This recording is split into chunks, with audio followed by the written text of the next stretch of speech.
Michel Laugier, président de Saint-Quentin-en-Yvelines. Une soirée sans suspense et sans surprise. Le 9 mai dernier, Michel Laugier est réélu président du conseil d'agglomération de Saint-Quentin-en-Yvelines suite à l'annulation du vote du 9 janvier par le tribunal administratif de Versailles. Avec 43 voix sur 46 suffrages exprimés, le maire de Montigny-le-Bretonneux reprend son poste. Une partie des délibérations du mois de janvier ont été annulées par le tribunal, tout ça parce qu'il y avait un filtrage à l'entrée alors que nous étions dans une situation d'état d'urgence.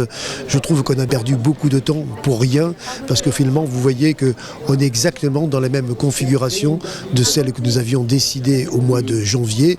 Donc on a perdu du temps, on a perdu de l'argent, et je pense qu'il est grand temps de se mettre au travail dans l'intérêt des Saint-Quentinois.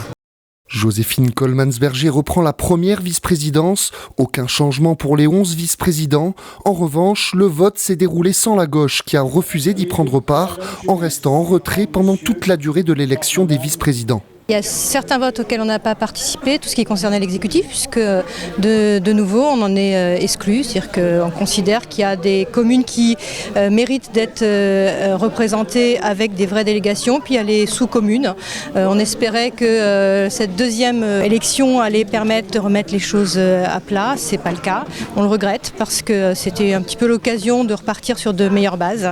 La gauche conserve des postes de conseillers communautaires. Selon eux, la représentation politique du conseil d'agglomération ne serait pas équitable.